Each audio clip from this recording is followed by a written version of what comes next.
Hi, my friend, it's Pat Sloan here on this Monday. We have Scrappiness is Happiness. We have the second week of the Tidy Up Organizing Extravaganza. So we're working on our space every day that I do a video with an assignment or something to look at. Could be big, could be small. I also have some Q&A. So first we'll do the Scrappiness is Happiness. And I put them all up here on the wall because the next block is a little bit bigger block and it's going to go down on that lower left. So let me do that first. This is the book that we're working from. We're doing a sew along. This is a book written by Lori Hull with the Fat Quarter Shop, and it has all kinds of scrappy blocks. This one is called Crossroads. Let me just stand here. So Crossroads is a traditional block. It's been out there a long time. Many of you have probably made full quilts with this block, and it lends itself very much to being scrappy. Now, I think that it's sometimes hard to keep it from not blending too much. So we're going to talk about that and what that means and how you can avoid it. So let's go to the other side of the table and work on that. So in the book, the Crossroads pattern, and you can see here the coloration. There, she's got a picture of it all together. Also, there's a full look like a full image. It's smaller there, and I think on the next page is a bigger one. But what I find is that this particular block, and I've made this block in the past because, like I said, it's a traditional block, and so I've made it in the past, and mostly the concern for this is really getting contrast. On camera it looks good, but I think that I think this really bold polka dot, if I had done all of them in that would have been really, really popping. Or done all of them in the paper airplane. Just that would have been more subdued, but it gives that, what I feel, I guess what I'm trying to say is that, are you up here? I guess what I'm trying to say is I would not want to make the white part here scrappy. I think that this is most successful when you make that one color, very tonal, very high contrast to everything else.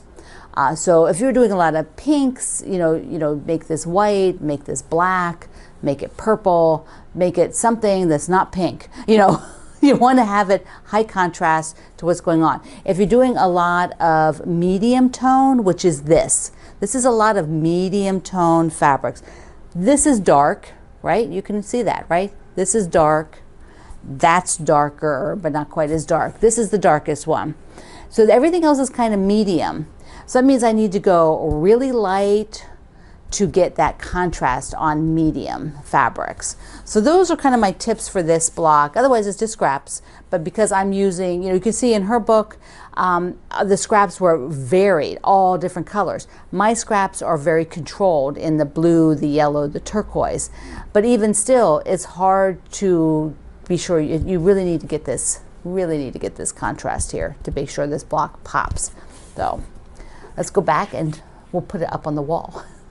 After walking through that and talking about it, can you see how if I'd really done the polka dots here, or like more of a solid or tonal, I think that it would even tighten this up even more than having it choppy with two different fabrics. But we're only doing one block for the sampler, so I'm not worried about that. So I'm going to put this block up in its position so you can see it over here. It'll be here, and this is sewn in rows eventually. I do need to put the sashing around this one and around this one. I'm not sure if the mushroom, I don't think the mushroom could get any. I think it goes side by side with some blocks, so you just have to wait. And then the block I just did. So I have to look at that layout pattern, and you have that layout pattern. So there we go. It's up at the top. I think I still like that one so much. Yeah, it's my fave. My fave, so, besides the mushrooms, my fave so far. Oh, okay, look, we have a quilts in the news, and Elaine sent this. Let's see. She sent it because she saw an article from the long arm company APQS, and they were featuring one of their artists who lives in Germany, Claudia Fell, and she did a To support the children of Ukraine when the war started, Claudia did a call for blocks, which is closed, so you can't send anymore. But if you know, she did a call for blocks in blue and yellow, and she did 1,000 quilts. She ended up doing 1,000 quilts with people there and quilting them and delivering them. So there's a really nice article about this, and the link is below and under my video at my website. All right. So there's a bunch of Q&A stuff. So let's sort of go through that, and I'll answer stuff. And what I'm finding is that there's two kinds of questions out on the YouTube primarily. One is things that are in the description box. And I only have a limited amount of time to answer you. And so you need to look in the description box, because 99% of the time I've tried to put the link to the project. And I don't always manage. If I'm showing you a whole bunch of stuff, I might miss stuff, or, you know, so yeah. But look there, because if it's a primary thing going on, it's going to be there. Like I always have, you know, I always have the things that I have hanging up and that kind of a stuff. So look at that. The others are questions that I'm going to start trying to answer them more here, and more in quicker, in a timely manner for you, because that way it benefits more people. If you are reading comments here at YouTube and you know the answer and can help somebody right away, go for it. Do it. That's a great community friendship to help each other. Okay, so a lot of people wanted to know what, you know, about dust. Dust is the bane of quilters. Dust. So they were asking, you know, well, if I have these open bins, doesn't the top of the fabric get dusty? Well, hello, yes, I do not have a magic wand that eliminates dust in my space, but I use these things all the time. So I'm always using them, which means that they're handled, they're refolded. I don't come here and find this thick layer of dust on the quilts that are open in this room. It just doesn't happen. Things I store, and like my fabric that I store from my different fabric lines are on a shelf, and I'm using them, and while I'm using them, I'm moving them around. So where does the dust go? Well, you know as well as I do, it just goes back in the air when you do this. So yeah, if you have bins that are open that you never touch, like it might be 2 years and you haven't touched these bins, well, you're going to find you're going to find dust on it. Yep. So there you go. So if that's something you have a personal thing about, that's how it works. So now I had this yellow bin out, and one of the comments was that somebody saw this fabric while I was sorting that yellow bin the other day, and they said, oh, that's a tulip pink fabric, maybe it can go with your butterfly quilt as a piece that you substitute out. And I'm like, oh, perfect. I didn't even think about it when I was sorting. So I pulled it out just now to show you, to talk about dust, and it will go into the Tula bin. So what else do I have here? So all the projects that I looked at the other day, and these were projects that, like, I have gone through my projects in progress, or projects that have are kitted up already. I have gone through these over and over and over and over. So what you saw yesterday was, there might be like maybe 2 others, but that's pretty much it. I know of 2 others that I didn't pull out, but that's pretty much it for what I have kitted up for the future. And because I've looked through it so many times already, those are all, I'm keeping them all. I really had nothing that I was ready to give up yet. It'll happen, because the longer I don't get to them, then I will sort of fall out of interest. There's one of there that's kind of right on the edge, but for right now, I'm just keeping it. And that's what happens when you review often. Then you get it down to a manageable number. So for me, that's a fairly manageable number. All right, so Kim asked, how long does it take to change the quilts out in my living room? Maybe an hour and a half. I have my quilts all down here, and I know pretty much where the seasonal stuff is, so I have to take them down, fold them, get this other quilts out, and hang them up. and I'm doing primarily the living room and the hallway. I do in here the one quilt, do a piece in the kitchen, and that's pretty much it. Sometimes I change my bed quilt out, but not seasonally. So I just keep those. It's kind of actually, that's a usable quilt, and I don't really have a ton of bed quilts, and so it's just what stays there. So Tracy asked this question that has been asked in other various forms. How do you manage to sew and do housework? Well, how do you manage to go to work and do housework? How do you manage to take care of your family and do housework? How do you manage to read a book and do housework? How do you manage to garden and do housework? It's no different.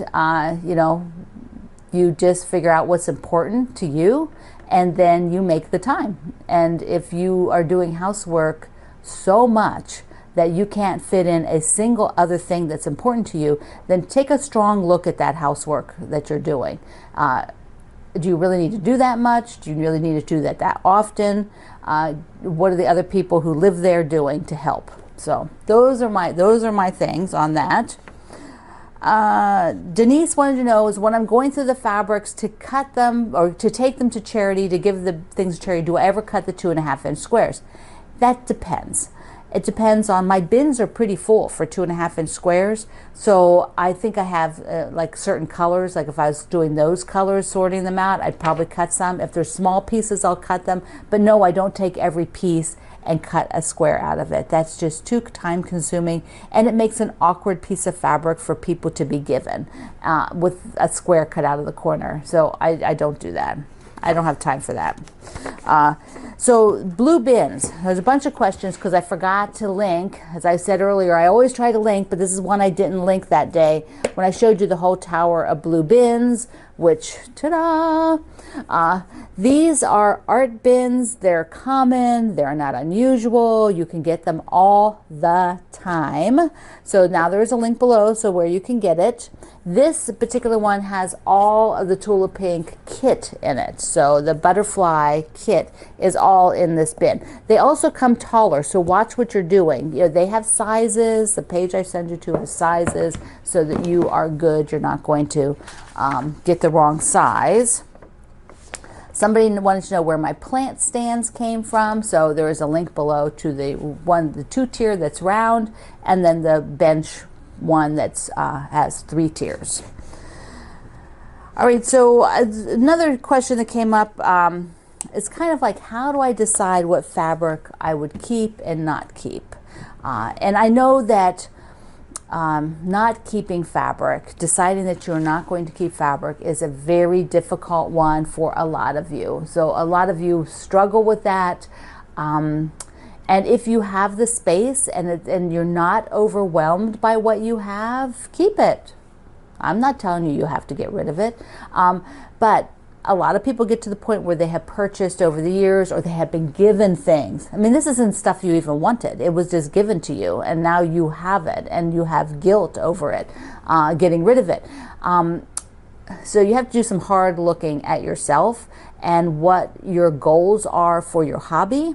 Is your hobby just collecting fabric and having it, or is your hobby to be able to enjoy having a normal amount, for you that you can work with, a good working amount, but not more that it overwhelms you? Once you feel that overwhelming feeling, that's when it seems like you need to start to reduce, because you get it down to the point where you're comfortable. And everybody's different. Everybody's different. Some of you get overwhelmed by 1 bin. Some of you get overwhelmed after 3 rooms. So you're going to have a wide variance. And your space, of course, dictates a lot of that. Okay, so I think those are all the kind of things there. I wanted to show you this cute little mug rug that I have out there. It's a free pattern. It's the blue and white. Since I had blue and white talking about it, I thought I would share. So if you want to make a little blue and white mug rug, these ones had buttons on them. Again, that was when Fat Quarter Shop ran a button club a few years back. The club's they're not doing the club anymore, but buttons are always available from just another button company. I think the Fat Quarter Shop carries quite a nice variety. I also finished this little block. I finally, as I was sewing other things, I got this one done, and this will just go in the parts bin. The parts bin is, as I've said, very full. So something I need, whoops, Yep, there's something fell off. Oh no, they're falling. So okay, so those are my part spin things. Oh my goodness, that's a mess. Oh my goodness, that's not good. And I have the Tula blocks that I finished from the butterfly quilt. So we're tomorrow, whatever day is the butterfly quilt again, we'll be doing more the next ones. All right, so our tidy challenge is to go into holders, things that you are holding stuff, and your desk. So your desk is one place. Take a look if you have a desk in your sewing space, if you have a desk in your home that has sewing stuff on it, go ahead and tidy that up today. But go ahead and pick some holders. For me, I'm going to do the top here because I have, this is very heavy. So I have this basket, which has a lot of stuff that I use all the time, but this here is stuff I don't use all the time. And like here, like, you know, so this is the start of notions. Tomorrow's notions, but I've got, you know, like I'm not even using this every day. So it doesn't need to be in a prime spot. I have most of my current Olfa cutters in here, but this one was just laying down in there. Here's another light. There's a light. And then like here's washi tape. Like I don't need those in there. They should go with the other washi tape. This I put here because it's a magnifier to be used on the rulers. Like if you're having trouble seeing a ruler's numbers, this cute little magnifier can stick on top. Magnifier, did I say that right? There's some of these that I use quite often, but there's stuff in here. There's extra rulers that I'm not using, and I need to decide if I'm even going to keep them. Like if this is a fussy cutting ruler, well, I'm not using that much. Do I even want to keep that, or should I just donate it? So this is the holder on our list. So address your desk and address your holder. All right, so let's do this basket. Let's do this holder. This is all pretty much rulers. Oh, there's a ruler stand. Oh, here, see the stand. I've got more rulers and this is to use in the AccuQuilt to pick stuff out. You know, this is probably not the best place to put it here. I can probably put it in a drawer with some other supplies. You know, that's where all my notions are kind of a freaking mess right now. This is to, you know, do the mat, which that seems likely it should be out here. Then some other rulers here. So all these rulers, I don't know what that is. Not rulers up there. Rulers, ruler holder. And then I've got a little mini mat, which seems like it should be a perfect place up here for that. And one of the boxes we got a while back from one of the holiday boxes, this came in, and there's a couple other little notions like that in here. Like there was another holiday box opener. So cute. It's a ruler too. So cute. All right, so I have to decide. Now, one of the things is I'm going to go through this little stack of rulers. I also have almost all my rotary cutters right now are in here. And I'm thinking I really, because I like to save them, there's a pair of scissors that fell down in there. Ah, those are nice ones, Elan. Treasures. Oh, and it's really dusty in there. Speaking of dust, lots of dust in the base. Let's just, and these cups are going to have dust in them. So we want to dust those out. And now, oh, there's a second pack. I got 2 packs of those in here. Okay, so see the dust? Yeah, you know what dust looks like. So that has to get cleaned out. So what I'm going to do is I will go through these rulers and decide if I'm using them, if I want to keep them. Do I have, like I have a bunch of different corner folder ones, little ones, and what am I using? And what do I want to keep? So and then I will donate what I'm not going to keep. So like here's stickers for put on the rulers. Those are really good. There's a mat that shouldn't be in there. There's a bunch of mats, little mats. Okay, let's put that on the side. Here's add a quarter. So yeah, there's just the bag. So either find it and put it in the bag.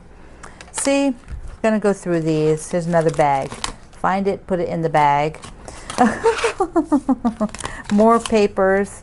Decide, do I need the papers? Why are they here? Yep. So, okay. There's one that's not even been opened. Something I wanted to try, and I didn't even open it yet. Still got the plastic on it. Oh my goodness. Okay.